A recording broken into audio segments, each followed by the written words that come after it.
आकाशवाणी लखनऊ से प्रस्तुत है प्रादेशिक समाचार।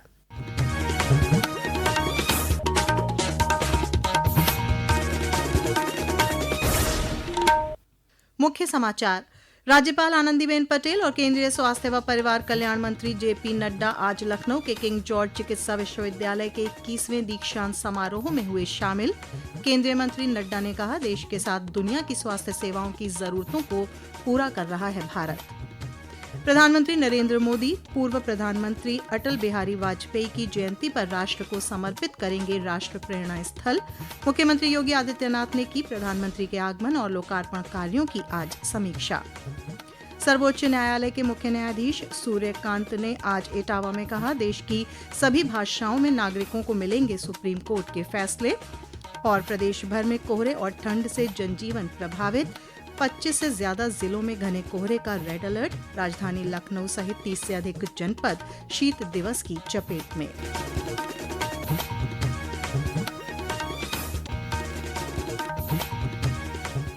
नमस्कार, प्रदेश के समाचारों के साथ मैं श्वेता उपाध्याय और अब समाचार विस्तार से। राज्यपाल आनंदीबेन पटेल और केंद्रीय स्वास्थ्य व परिवार कल्याण मंत्री जेपी नड्डा आज लखनऊ के किंग जॉर्ज चिकित्सा विश्वविद्यालय के 21वें दीक्षांत समारोह में शामिल हुए।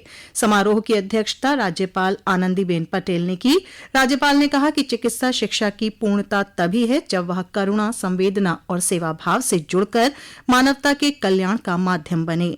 कार्यक्रम को संबोधित करते हुए केंद्रीय मंत्री श्री नड्डा ने कहा कि केजीएमयू आना मेरे लिए गौरव का क्षण है। श्री नड्डा ने कहा कि भारत चिकित्सा के क्षेत्र में तेजी से आगे बढ़ा है। उन्होंने बताया कि आयुष्मान भारत प्रधानमंत्री जन आरोग्य योजना दुनिया का सबसे बड़ा हेल्थ कवरेज प्रोग्राम है। उन्होंने कहा कि भारत प्रधानमंत्री नरेंद्र मोदी के नेतृत्व में देश ही नहीं, दुनिया भर की स्वास्थ्य सेवाओं की जरूरतों को पूरा कर रहा है। आज देश की जो आवश्यकता है उसके लिए पॉलिसी मेकर्स ने प्रधानमंत्री मोदी जी के नेतृत्व में आज भारत को सक्षम बनाया है। और हम आज we are not only catering the health services of the country, हम दुनिया की हेल्थ सर्विसेज को भी केटर कर रहे हैं। ये हमारी ताकत बनी है और इसको हमको आगे बढ़ाना है। केंद्रीय वित्त राज्य मंत्री पंकज चौधरी ने समारोह को संबोधित करते हुए कहा कि केजीएमयू बहुत ही पुराना संस्थान है और वर्षों से चिकित्सा के क्षेत्र में उत्कृष्ट कार्य कर रहा है। केजीएमयू का अपना एक गौरवशाली इतिहास है। आज देश में चिकित्सा व्यवस्था एवं चिकित्सकीय सेवाओं की जब चर्चा होती है तो इस विद्यालय का अपना एक अलग स्थान रहता है। सदियों से केजीएमयू देश के लाखों मरीजों के लिए आशा का स्तंभ रहा है। इस अवसर पर कुल 2441 छात्र छात्राओं को उपाधियां प्रदान की गईं। मुख्यमंत्री योगी आदित्यनाथ ने आज एक महत्वपूर्ण बैठक में आगामी 25 दिसंबर को प्रधानमंत्री नरेंद्र मोदी के आगमन तथा नवनिर्मित राष्ट्र प्रेरणा स्थल के लोकार्पण कार्यक्रम की तैयारियों की समीक्षा की। उन्होंने कहा कि पूर्व प्रधानमंत्री भारत रत्न अटल बिहारी वाजपेयी की जयंती के अवसर पर प्रधानमंत्री मोदी द्वारा लखनऊ को प्रदान किया जा रहा यह उपहार राष्ट्रीय चेतना, सांस्कृतिक विरासत एवं गौरव का प्रतीक बनेगा। उन्होंने अधिकारियों को निर्देश दिया कि सुरक्षा, यातायात प्रोटोकॉल, आतिथ्य एवं भीड़ प्रबंधन से संबंधित सभी व्यवस्था उच्चतम मानकों के अनुरूप सुनिश्चित की जाए। मुख्यमंत्री ने राष्ट्र प्रेरणा स्थल के कार्यों को निर्धारित समय सीमा में पूर्ण करने के निर्देश दिए। सर्वोच्च न्यायालय के मुख्य न्यायाधीश सूर्यकांत आज इटावा में हिंदी सेवा निधि कार्यक्रम में शामिल हुए। इस अवसर पर उन्होंने कवियों और साहित्यकारों को सम्मानित किया। कार्यक्रम को संबोधित करते हुए जस्टिस सूर्यकांत ने कहा कि इटावा हिंदी सेवा निधि न्यास ने इटावा ही नहीं पूरे देश में पहचान बनाई है। उन्होंने कहा कि कोर्ट में स्थानीय भाषाओं में बहस और फैसले आए, इसका प्रयास रहेगा। सुप्रीम कोर्ट में 16 भाषाओं में अनुवाद शुरू कर दिया गया है। उन्होंने कहा कि जितनी भाषाएं हैं, सुप्रीम कोर्ट के फैसले और प्रोसीडिंग आम आदमी तक पहुंचे, यह प्रयास जारी है।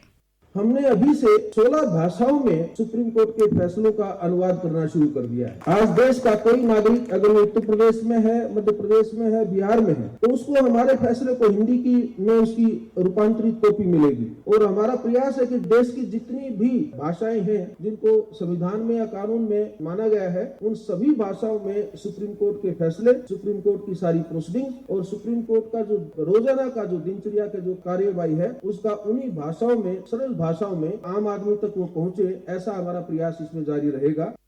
केंद्रीय मंत्री अन्नपूर्णा देवी ने आज अयोध्या पहुंचकर श्री राम लला का दर्शन पूजन किया। उन्होंने कहा कि अयोध्या आना सौभाग्य की बात है।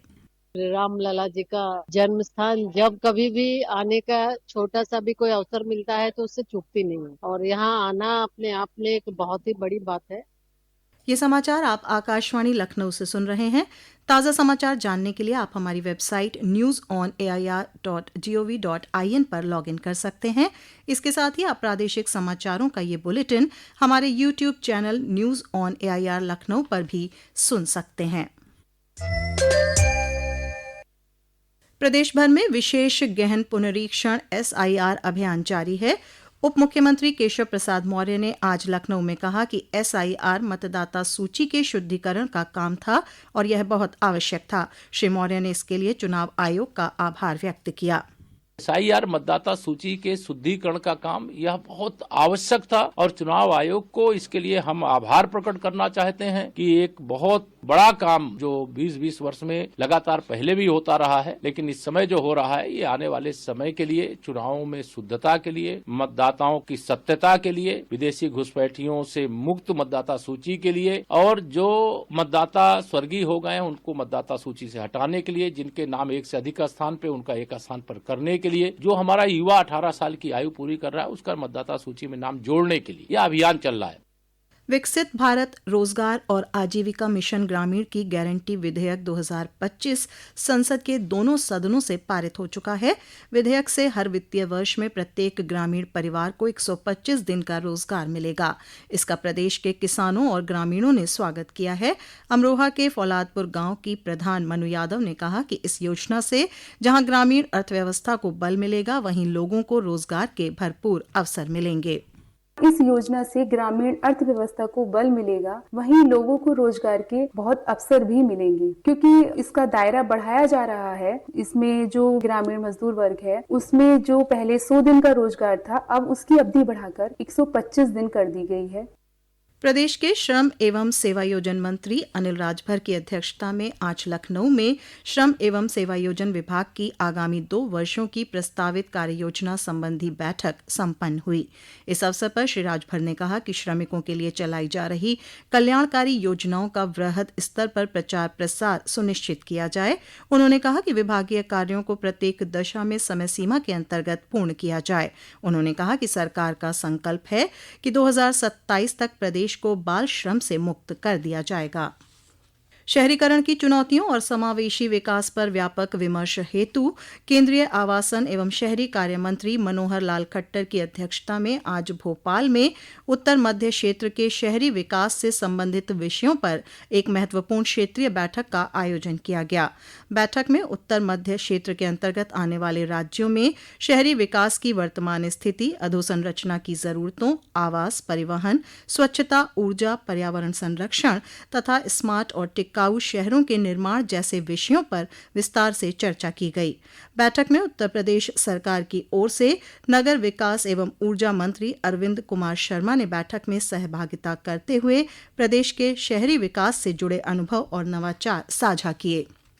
अयोध्या में श्री राम जन्मभूमि तीर्थ क्षेत्र द्वारा श्री राम लला की प्राण प्रतिष्ठा की दूसरी वर्षगांठ पर आयोजित द्वितीय प्रतिष्ठा द्वादशी कार्यक्रम उत्सव एवं उमंग के साथ संपन्न हो गया। कार्यक्रम की व्यवस्थाओं को मूर्त रूप देने के लिए आज विभिन्न मठ मंदिरों के संतों और श्री राम जन्मभूमि तीर्थ क्षेत्र ट्रस्ट से जुड़े प्रमुख कार्यकर्ताओं की बैठक हुई। प्रतिष्ठा द्वादशी का आयोजन इस बार 31 दिसंबर को होगा। ट्रस्टी डॉक्टर अनिल मिश्र ने बताया कि 29 दिसंबर से 2 जनवरी तक होने वाले उत्सव के दौरान मंदिर परिसर में नियमित दर्शन स्वाभाविक रूप से जारी रहेंगे। प्रदेश में घने कोहरे और भीषण ठंड से जनजीवन प्रभावित हो गया है। मौसम विभाग ने राज्य के 25 से ज्यादा जिलों में कल सुबह तक के घने कोहरे का रेड अलर्ट जारी किया है। वहीं 30 से अधिक जिलों में अति शीत दिवस का ऑरेंज अलर्ट जारी किया है, जबकि राजधानी लखनऊ सहित 30 से अधिक जिलों में शीत दिवस का येलो अलर्ट जारी किया गया है। और अब अंत में मुख्य समाचार एक बार फिर। राज्यपाल आनंदीबेन पटेल और केंद्रीय स्वास्थ्य व परिवार कल्याण मंत्री जेपी नड्डा आज लखनऊ के किंग जॉर्ज चिकित्सा विश्वविद्यालय के 21वें दीक्षांत समारोह में हुए शामिल। केंद्रीय मंत्री नड्डा ने कहा, देश के साथ दुनिया की स्वास्थ्य सेवाओं की जरूरतों को पूरा कर रहा है भारत। प्रधानमंत्री नरेंद्र मोदी पूर्व प्रधानमंत्री अटल बिहारी वाजपेयी की जयंती पर राष्ट्र को समर्पित करेंगे राष्ट्र प्रेरणा स्थल।